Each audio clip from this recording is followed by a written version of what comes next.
अस्सलामुअलैकुम। मोहम्मद अज़हर सिद्दीक़ अपने programme maths views के साथ हाजिर खिदमत है। कुछ दोस्तों की सजेशंस थी और मैं उसी पे कोशिश करता हूँ अमल करूँ, और आप लोगों की सजेशंस ही जो सरमाया हैं असूली तौर पर, जो लाइन ऑफ डायरेक्शन तय करते हैं, और माइंड ओपन रखना चाहिए और इन चीज़ों को लेकर आगे चलना चाहिए। आज चूँकि हफ्ता वैसे भी अदालती खबरें आपको पता है हफ्ते वाले दिन कम होती हैं। एक अहम इशू जिस पे मैंने बात करनी है, देखिए मुख्तलिफ टीवी चैनल्स पे बातें हुई हैं, मुख्तलिफ सोशल मीडिया पे बात हुई हैं, लेकिन हमें देखना है कि कहाँ कहाँ किसकी कोताही है कि उसने एक्शन नहीं लिया। अब टाइम है कि उन चीज़ों को आगे ले जाया जाए, ये बहुत ज़रूरी है समझने के लिए। जी बिल्कुल, मैं नवाज़ शरीफ के केस की बात कर रहा हूँ, और मैं आपके साथ नवंबर 2019 की बात हो रही है। ये नवंबर 2019 की बात मैं कर रहा हूँ आपके सामने। नवंबर 2019 के अंदर जब लाहौर हाई कोर्ट के डिवीज़न बेंच जस्टिस अली बाकर नजवी साहब ने उन्हें 4 हफ्ते की इजाज़त दी थी मुल्क से बाहर जाने की। टिकटें तैयार थीं, स्पेशल जहाज़ तैयार थे, प्लेन नीचे आना ऊपर जाना, पूरा ड्रामेबाजी है। एक मौका आ गया है कि उन चीज़ों को तहकीक करके वो चीज़ें सारी सामने लाई जाएं, ये बहुत ज़रूरी है। मैं अभी बाद में आता हूँ कि वीज़ा के और बाकी मसाइल क्या हैं। सबसे पहले मैं पॉइंट आउट करने लगा हूँ हमारे यहाँ क्या कोताही हैं जो हमने इसको सीरियस नहीं लिया, और अभी तक हम उसको सीरियस नहीं लेकर चल रहे। सबसे तो पहली बात है मेडिकल बोर्ड जो बना है। मेडिकल बोर्ड के अंदर जो लोग थे, शहबाज शरीफ यहाँ वज़ीर आला रहे, नवाज़ शरीफ यहाँ वज़ीर आला है, महकमा सेहत के अंदर उनकी अपनी तैनाती हैं, बोर्ड के अंदर वहाँ के जो मुलाजमीन हैं उन्होंने ख़ुद मुझे बताया, मैं जानता हूँ 2 लोगों को, कि वहाँ उन लोगों को मैनेज किया गया। और आपके सामने हैं, अगर ऐसे हालात होते, मिसाल इल्ज़ाम लगाया जाता है डॉक्टर यास्मीन राशिद पे, फैसल सुल्तान पे, वो बोर्ड का हिस्सा नहीं थे। बोर्ड का जो हिस्सा थे उन लोगों के बारे में एक बड़ी वाज़ेह बात है कि जो यहाँ की मेडिकल रिपोर्ट्स हैं वो सामने रख कर उसके ऊपर एक इंक्वायरी कमीशन बिठा दें। नहीं बनाते तो एक इंक्वायरी कमेटी बना दें जो बैठ के रेस्पॉन्सिबिलिटी फ़िक्स करे, और उसमें बहुत कुछ निकलेगा। आपको मैं बता दूंगा आपको जिस तरह मैनेज किया। और प्लेलेट्स के हवाले से बड़ा वाज़ेह तौर पर था, इंजेक्शंस अवेलेबल हैं, कुछ ऐसी आइटम्स अवेलेबल हैं जो ड्रॉप कर देती हैं, और खुदा ना खासा ऐसी बात होती तो जाते ही फ़ौरन ना फिर वो अस्पतालों में पड़े होते और वो इलाज करा रहे होते। तो पहली तो हमारी तरफ से ये कोताही है, हमारे महकमा सेहत की या बाकी लोगों की, वफाकी हुकूमत का ताल्लुक़ नहीं, सूबाई हुकूमत के हवाले से उस्मान बुज़ार के करीबी लोगों के हवाले से ये काम टेकअप करना चाहिए। दूसरा, जो लाहौर हाई कोर्ट ने जब इजाज़त दी नवाज़ शरीफ को मुल्क से बाहर जाने की, तो केस आज भी पेंडिंग है। मार्च में केस फिक्स होना था, आज तक गालबन मेरी इतला के मुताबिक वो केस नहीं लगा। 4 हफ्ते की इजाज़त दी थी, शहबाज शरीफ की श्योरिटी थी, और मेडिकल रिपोर्ट को जस्टिफाई करना वो लाहौर हाई कोर्ट के सामने आना था, और लाहौर हाई कोर्ट फोर्स कर सकती थी। डिपेंड करता है ना, तो नैब को यहाँ इस मामले को सीरियसली टेकअप करना चाहिए। लाहौर हाई कोर्ट में जो दरख्वास्त ज़ेर इल्तवा है वो फ़िक्स करवानी चाहिए। मैं कोशिश करूँगा बैकग्राउंड पे वो फ़ैसला चल सके जिसमें मार्च का जिक्र है। अंडरटेकिंग नवाज़ शरीफ ने दी, शहबाज शरीफ ने दी, वफाकी हुकूमत की जिम्मेदारी डाली जाती है कि वफाकी हुकूमत ने जाने की इजाज़त दी। भाई ECL में है, और ये एक अनोखी बात है कि जो मुजरम है, जो सज़ा भुगत रहा है, उसको मुल्क से बाहर जाने की शायद ये पहली एग्जाम्पल है हमने सेट की है। चलें वो, लेकिन साथ कंडीशनल लगाई थी 7 अरब रुपए के करीब की। अब वो कन्वर्ट होगी अंडरटेकिंग के 50 रुपये में, और मेरे सारे प्रोग्राम देख लें, मैंने कह दिया था ये मुल्क में वापस नहीं आएंगे। मेरे रिकॉर्ड के ऊपर ये सारे वो प्रोग्राम मौजूद हैं। ये है दूसरी गलती जो मैं आपके सामने बयान कर रहा हूँ कि अभी तक नैब ने या वफाकी हुकूमत ने वो केस लगवाया ही नहीं। तो लाहौर हाई कोर्ट में दरख्वास्त दें, माए मेडिकल रिपोर्ट्स मांगे, पीरियोडिक मेडिकल रिपोर्ट्स देने का कहा था, नहीं रिकॉर्ड पे लगाई। यह है दूसरी गलती। तीसरी जो गलती है, वफाकी हुकूमत अपने तक कर तो रही है, लेकिन मैं आपके सामने बैकग्राउंड पे चला रहा हूँ UN convention on corruption 2003। Pakistan signatory है यूएन कन्वेंशन और करप्शन के हवाले से बैन अवी तौर पर, चूँकि नवाज शरीफ को करप्शन में है, दहशतगर्द और करप्ट आदमियों को पूरी दुनिया में कहीं रिलीफ नहीं है, आम मुजरमों को तो रिलीफ है, उसको एक्टिवेट हमने क्यों नहीं अब तक किया? वफाकी हुकूमत या नैब ने ये करना चाहिए सारे मामले को। और होम ऑफिस आपको ये सारे हालात और वाक़यात वहाँ जाने चाहिए। इस्लामाबाद हाई कोर्ट की ज़मानत खारिज हो चुकी हुई है, वो जानी चाहिए वहाँ पर, वो वहाँ पर रिकॉर्ड सारा जाना चाहिए, मेडिकल रिकॉर्ड नहीं दिया उन्होंने, ये सारी जाना चाहिए, ये सारी चीज़ें वहाँ पर जानी बड़ी ज़रूरी है। तीसरी बात ये है जो हम होम ऑफिस वगैरह सबको इन्वॉल्व, एक तो है यूनियन कन्वेंशन और करप्शन का इस्तेमाल नहीं कर रहे। चौथी बात जो है हमें मेरी ज़ाती राय के मुताबिक होम डिपार्टमेंट जो है, प्रीति पटेल, हालांकि वो ताल्लुक़ उनका इंडियन ओरिजिन से है, तो नवाज शरीफ की तो इंडियन से बहुत दोस्ती है ना, तो फिर क्या कहा जा सकता है। चलें हम आगे चलते हैं। अगली बात, चौथी बात मैंने आपको ये बता दी है। पाँचवीं बात ये है कि एक्स्ट्रेडिशन का रास्ता मौजूद है, हमें उसको भी पॉजिटिवली कौम को एतमाद में लेना चाहिए, एक लीगल पैनल बिठाना चाहिए जो सारे मामले को देखता चले। आगे चलने से कबल एतजाज़ हसन को बिला वजह उन्होंने हरफ तनकीद बताया। अभी मैं आपको जो गुफ्तगू की उन्होंने काशिफ अब्बासी के साथ, ज़रा वो सुनिएगा।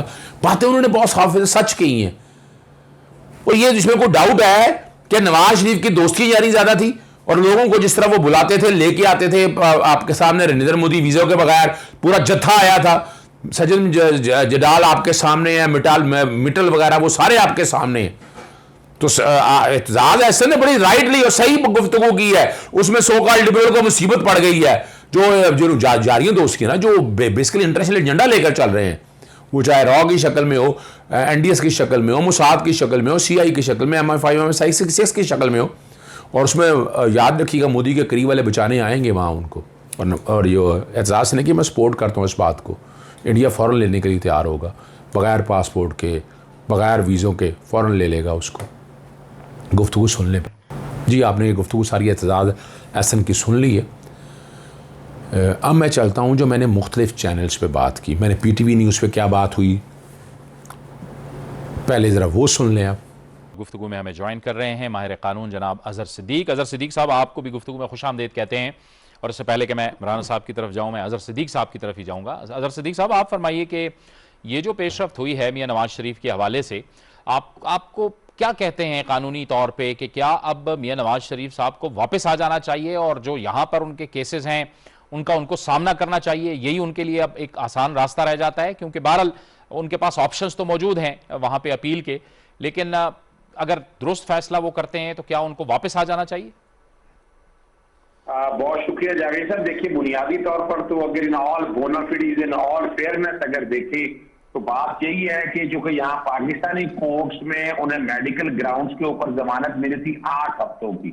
8 हफ्तों के बाद वो जमानत एक्सटेंशन, वो जमानत उनकी मनसूख हो चुकी हुई है, और एक में उनका जजमेंट सस्पेंड है। फिर लाहौर हाई कोर्ट ने उन्हें 4 हफ्ते की जमानत दी थी, परमिशन दी थी ट्रैवल अब्रॉड करने की और मेडिकल सर्टिफिकेट सारे रखने थे। ये बात है नवंबर 2019 की, और उसके आज हम अगस्त 2000, तकरीबन 2 साल होने के आगे हैं, और ये रियलिटीज है। और दूसरी बात है, ये सस्पेंड की थी कि सजा याफ्ता कैदी है।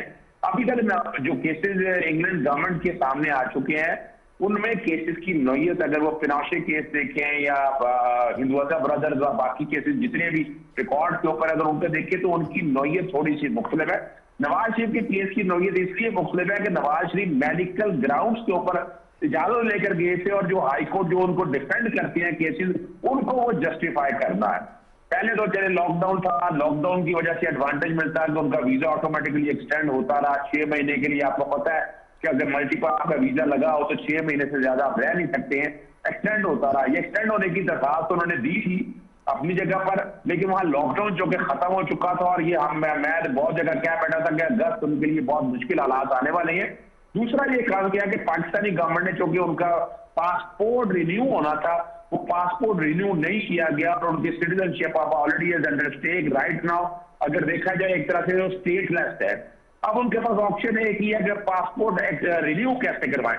पासपोर्ट रिन्यू के लिए या तो उन्हें पाकिस्तान आना पड़ेगा, और बरतानी गवर्नमेंट को पाकिस्तान भेजने में उन्हें कोई दिक्कत नहीं है कि उन्हें निकालने के हवाले से, लेकिन अगर फर्ज करें वो अगर सऊदीया जाना चाहती हैं या या अमेरिका जाना चाहते हैं या कतर जाना चाहते हैं, दुबई जाना चाहते हैं, इंग्लैंड गवर्नमेंट उन्हें यहाँ से निकाल देगी।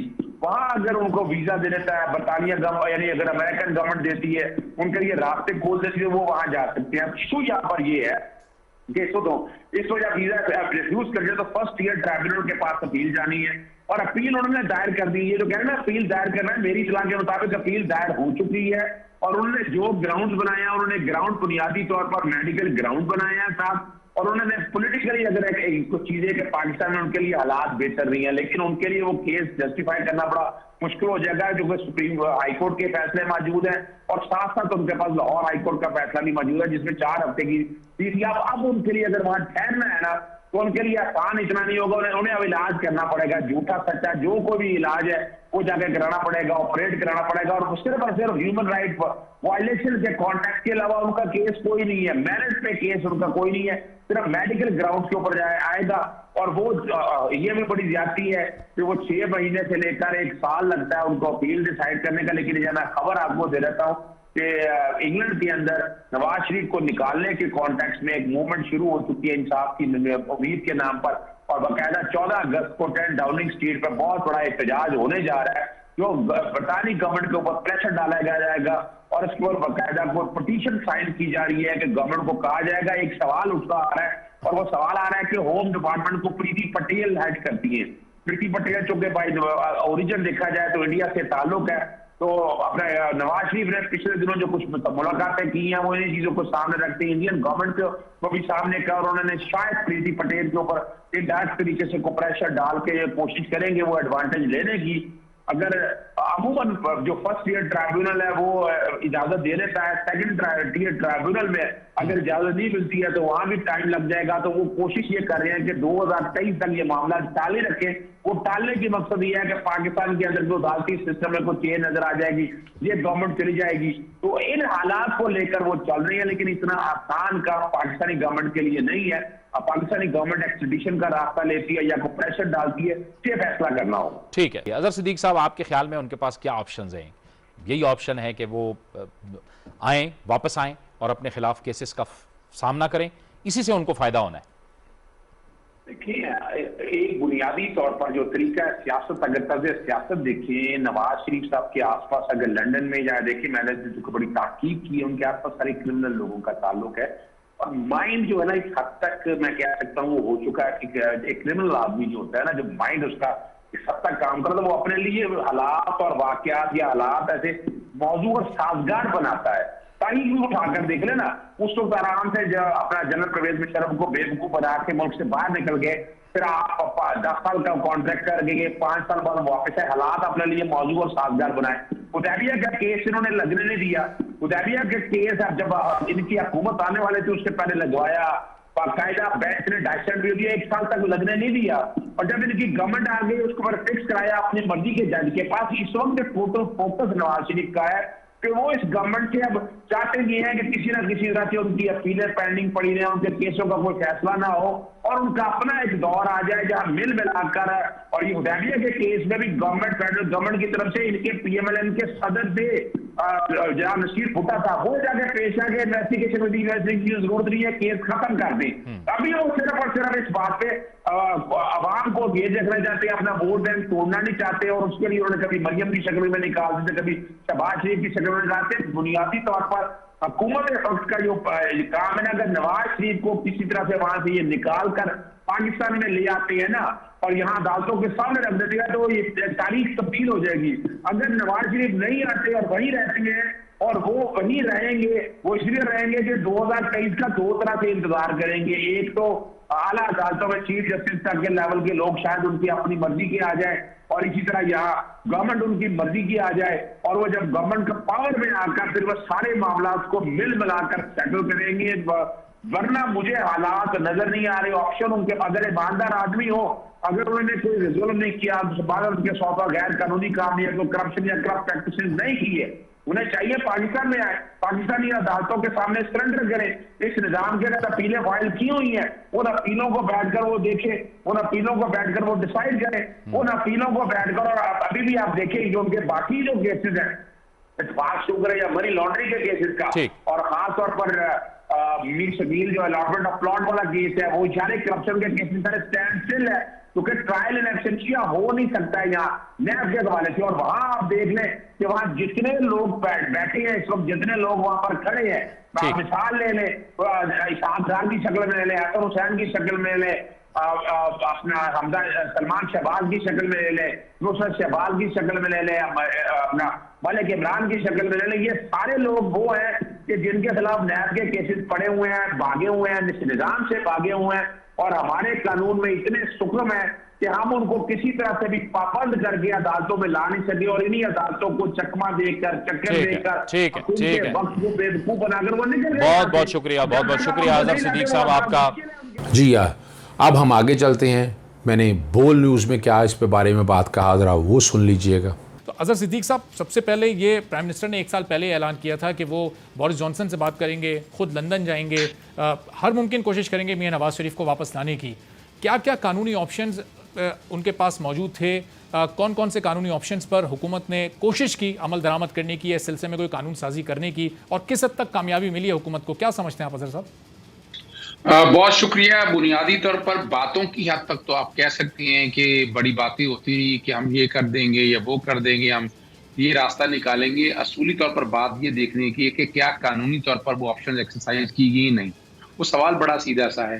लाहौर हाई कोर्ट ने जब 4 हफ्ते की इजाजत दी थी, पीरियोडिक रिपोर्ट लाने का कहा था, और कहा था कि मार्च 2020 में ये केस को लगाया गया था, जो अक्टूबर नवंबर 2019 में कहा था।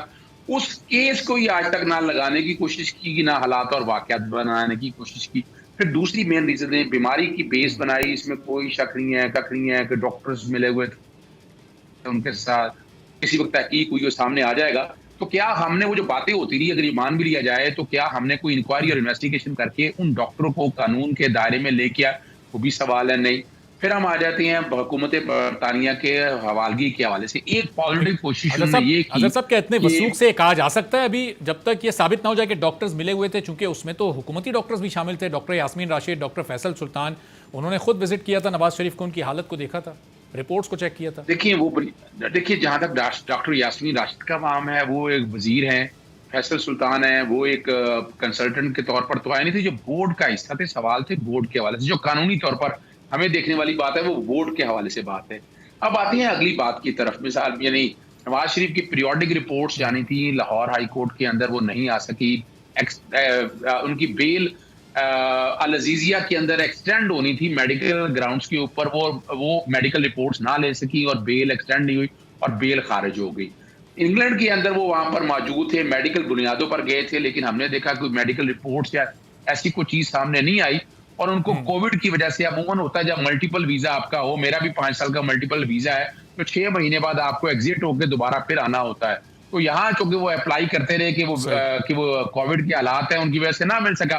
अब उनका जो वीजा मेन जो रिजेक्ट हुआ है वो एक्सटेंशन की वजह से नहीं है कि वो अमूमन अप्लाई किया। जो मेन रीजन बनी कि इनका जो पासपोर्ट है, जो लैंडिंग डॉक्यूमेंट है सिटीजनशिप के हवाले से, वो रिन्यू नहीं किया। अब वो रिन्यू गवर्नमेंट ने नहीं किया, जब आप स्टेटलेस हो गए हैं, स्टेट है नहीं, तो वीजा एक्सटेंड नहीं हो सकता।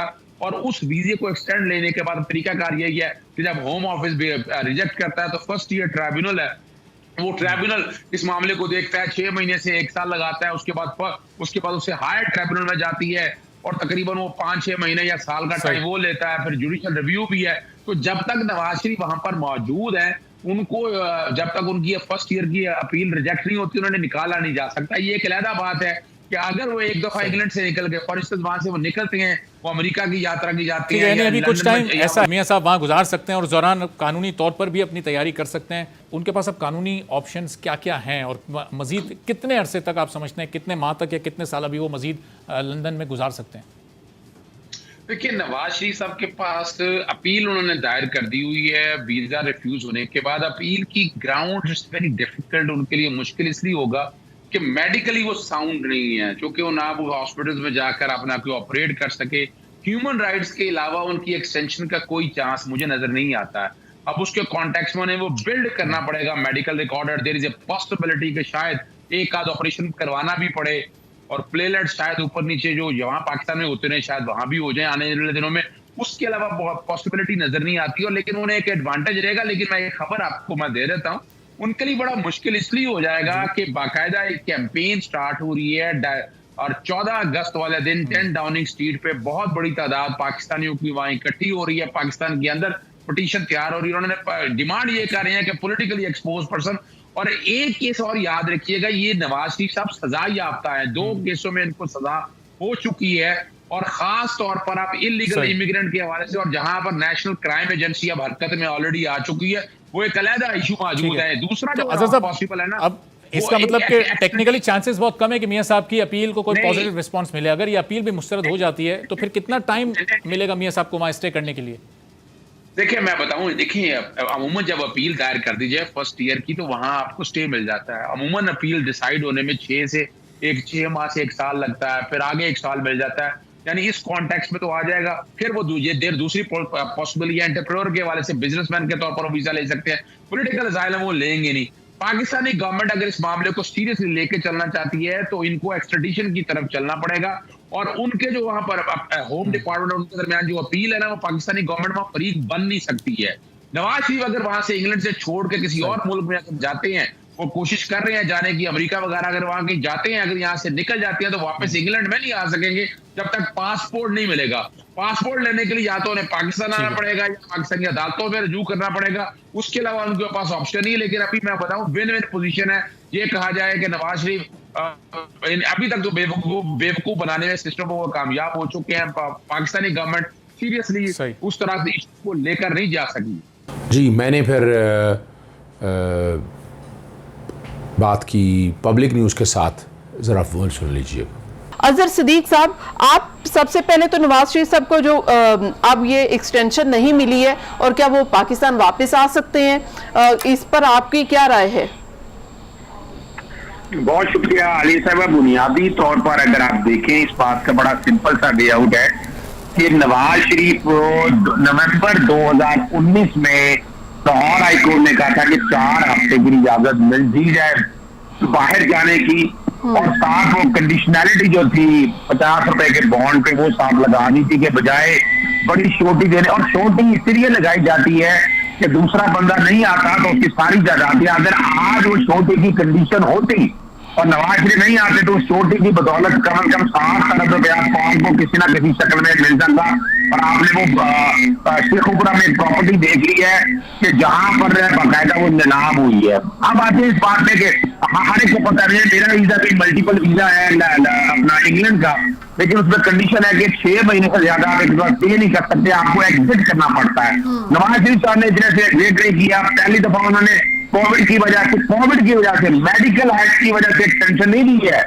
दूसरा जो वीजा था, वो दूसरा वीजा अगर आप देखें, वो भी उन्होंने कोविड की वजह से एक्सटेंड कर दिया। अब क्योंकि उनका 2 दफा एक्सटेंड हो चुका था वीजा, अब आगे हुकूमत पाकिस्तान ने उनका पासपोर्ट जो है, जो रेजिडेंशिप के हवाले से था, वो रिन्यू नहीं किया।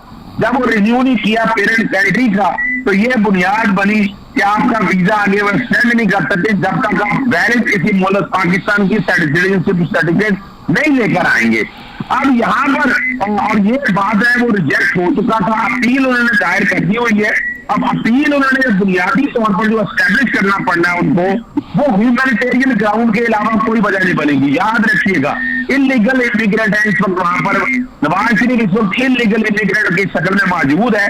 वो अपना लीगलाइज करने के हवाले से उन्हें एस्टेब्लिश करना पड़ेगा ह्यूमैनिटेरियन ग्राउंड, यानी बैरिकेड ग्राउंड में एस्टेब्लिश करने पड़ेगी। एडमिटेडली पिछले 1.5-2 साल से उन्होंने मेडिकल अस्पतालों में गए नहीं, इलाज कराया नहीं है, वो रिकॉर्ड की चीजें मौजूद है। अब उनके लिए मुश्किल सिर्फ इतना हो जाएगा कि वो, लेकिन वो प्रॉब्लम या नहीं, मैं बता देता हूँ आपको। यहाँ अभी जो पहले तो बात है इनका ये, इसके हवाले से दूसरा, वो अगर वो रहना चाहे तो वो एक इन्वेस्टमेंट वीजा के तौर पर ले सकते हैं, और आपको पता है एंटरप्रेन्योर के तौर पर वीजा दे देती है इंग्लैंड की गवर्नर, पैसा उनके पास मौजूद है। तीसरा, उनके स्पॉन्सर करने के लिए बेटे मौजूद है। अगली बात जो है पॉलिटिकल जालिम के लिए केस उनका कमजोर इसलिए है कि ये सजा याफ्ता है अदालतों से, और सियासी केसों पर सजा नहीं हुई है। यूएन कन्वेंशन और करप्शन मौजूद है 2005 का, तो अगर करप्शन के लोगों को सजाएं मिली हो या टेररिस्ट लोगों को सजाएं मिली हो तो उनको पॉलिटिकल असाइलम मिल नहीं सकता। तो पॉलिटिकल असाइलम का केस लेकिन सर इसहाक डार साहब भी थे ना, उनको भी पॉलिटिकल असाइलम के लिए देखिए वो केस उनका लग गया, इसहाक डार साहब ने भी ले लिया। गो के नवाज शरीफ साहब अब आई डोंट थिंक सो इस चॉइस में जाएंगे कि वो असाइलम ले। कानूनी नुक्ता उठाया, मैं चाहूंगी अजहर सिद्दीक साहब आप इसमें एड ऑन कर दीजिएगा। जो मुज़म्मिल सोहरावर्दी साहब कह रहे हैं, उनका ये मानना है कि अगर हुकूमत चाहती है कि डिपोर्ट करे बरतानिया की गवर्नमेंट तो वो अदालत में चली जाए, और अगर ये अदालत में केस जाता है तो फिर खुद फ्रीक बन जाए वहां पे, ऐसा मुमकिन है? अच्छा देखिए बुनियादी तौर पर बात ये है कि ये यूके गवर्नमेंट का होम डिपार्टमेंट और नवाज शरीफ का यानी दो फ्रीक ऐसे हैं, उसमें पाकिस्तानी गवर्नमेंट फ्रीक बन नहीं सकती। जो पाकिस्तान का इंटरेस्ट यानी इस कॉन्टेक्स्ट में यानी वीजा देना या वीजा लेना, उसमें पाकिस्तानी गवर्नमेंट की जुरिडिक्शन नहीं आएगी। इससे पाकिस्तानी गवर्नमेंट किसी तरह से भी फ्रीक, लेकिन पाकिस्तान की गवर्नमेंट अलग से एक केस बना सकती है। उन्होंने होम डिपार्टमेंट ने फैसला करना होता है। इसका तरीका का जो अगली जो बात कहना चाह रहे हैं मुज़म्मिल सोहरावर्दी, उसके लिए एक्सट्रेडिशन का कानून मौजूद है। पाकिस्तान को एक्सट्रेडिशन अप्लाई करनी पड़ेगी और नवाज शरीफ भी ये चाह रहे हैं कि एक्सट्रेडिशन अप्लाई करें। जो एक्सट्रेडिशन जब आप अप्लाई करेंगे तो वो अपने आप को कोशिश करेंगे कि जनाब मैं मुझे पोलिटिकली ह्यूमिलेट किया जा रहा है, मेरे साथ ये हो रहा है वो हो रहा है। वो कोई एविडेंस कोई मौजूद नहीं है, कोई शहादत रिकॉर्ड में मौजूद नहीं है। फैसले उनके खिलाफ दो मौजूद है। वो दो फैसले याद रखिएगा पाकिस्तानी अदालतों के लिए उनके दर्द सर बने रहेंगे। डिपेंड ये करता है, हाँ ये होने लगा, ये मैं बता देता हूँ आपको कि इंग्लैंड के अंदर बाकायदा एक मूव इंसाफ की उम्मीद के नाम से एक मूव शुरू हो गई है। 10 डाउनिंग स्ट्रीट को 14 अगस्त को बाकायदा 12 बजे के करीब बहुत से पाकिस्तानी वहां इकट्ठे हो रहे हैं हुकूमत बरतानिया पे प्रेशर डालने के लिए, और गालबन एक पटिशन पाकिस्तान के अंदर भी और इंग्लैंड में भी तैयार हो रही है कि जो कोई भी है क्योंकि इनका केस फर्क है, ये कुछ सियासी तौर पर नहीं है, सजा याफ्ता है या इलाज कराए अपना या पाकिस्तान में जाकर अपनी अदालती फैसलों को पेश करे। तो नवाज शरीफ पर इतना आसान काम नहीं है, लेकिन इसमें कोई शक नहीं है पाकिस्तानी गवर्नमेंट में बड़ा मुश्किल हो जाएगा या तो अमेरिका की तर्ज पर बैठकर कोई एक्सट्रेडिशन का या एक्सचेंज का अगर आपस में कन्वेंशन कर ले। लेकिन हमारा तो कोई ऐसा कोई कन्वेंशन नहीं है, हमारा कोई ऐसा एग्रीमेंट ही नहीं है, हमारा कोई ऐसा एग्रीमेंट नहीं। चले जाते हैं, सऊदीया चले जाते हैं, कतर चले जाते हैं, दुबई चले जाते हैं। वो गवर्नमेंट जब ये लैंड करेंगे, लैंड होने से वो वीजा दे सकते हैं अगर पासपोर्ट नहीं भी है उनके पास। तो ये इख्तियार है, लेकिन अमेरिका में जाने का रिस्क नहीं लेंगे। अमेरिका में जाएंगे तो एवरी पॉसिबिलिटी अमेरिका पकड़ के हो सकता है पाकिस्तान के हवाले कर दे, साउथ अपना दुबई भी हो सकता है हवाले कर दे, कतर का कोई पकड़ा नहीं जा सकता। तो नवाज शरीफ के पास एक ऑप्शन ये मौजूद है कि वो एक दफा मुल्क से बाहर चले जाए, लेकिन प्रॉब्लम फिर दोबारा फिर वो इंग्लैंड नहीं आ सकेंगे। उसकी वजह क्या है कि पाकिस्तान का पासपोर्ट नहीं होगा, उनके पास एक्सपायर है। जी ठीक है, पासपोर्ट वो फिर वही है कि वो इसलिए वो ये ऐसा रिस्क नहीं लेंगे। राइट, वो फिर वही सिचुएशन बन जाएगी जो जिला वतन वाली पहले थी, फिर ऐसी कोई आप ऐसी हुई आप कोई टर्म बता रहे हैं। अभी देखिए, अभी राइट नाउ तो अगर देखा जाए Nawaz Sharif is a stateless country, stateless country इस कॉन्टेक्स्ट में है। Right, very interesting. रिन्यू नहीं किया उन्होंने। जी मैं चाहूंगी ब्रिगेडियर साहब, अब इन सब चीज़ों जो आपने सुन ली है, मेरा पॉइंट ऑफ व्यू सुन लिया, इन सब को रख कर जो मैंने 4 चीज़ें कही हैं ना, हुकूमत पाकिस्तान को फ्रंट पे आना पड़ेगा। ख़त्म करने से पहले पाकिस्तान नाम रेड लिस्ट में था, वो साइन पिटीशन वो बैकग्राउंड पे चल रहा हूँ, 1 लाख से ज़्यादा वो कर चुके हैं, पार्लियामेंट में डिस्कस होता है और ये बाकायदा पिटीशन साइन शुरू हो गया है काम इसके ऊपर, और बहुत जल्द 1 लाख से ऊपर आ जाएंगे। पार्लियामेंट को फिर नवाज शरीफ के बारे में डिस्कस करना पड़ेगा, क्रिमिनल के बारे में भिजवाएँ पाकिस्तान की आएँ पाकिस्तानी अदालतों का फेस करें और कानून के मुताबिक। हम कौन सा कह रहे हैं कि एक्स्ट्रा ऑर्डनरी, लेकिन वो जो प्लान बनाई बैठे हैं कि 2023 तक का, वो ये रब बेहतर समझते हैं, रब पाक को ज़्यादा बेहतर पता है। कौम को जागना है, इदारों को जागना है। इजाज़त चाहूँगा। अस्सलाम वालेकुम, अल्लाह हाफ़िज़, पाकिस्तान जिंदाबाद।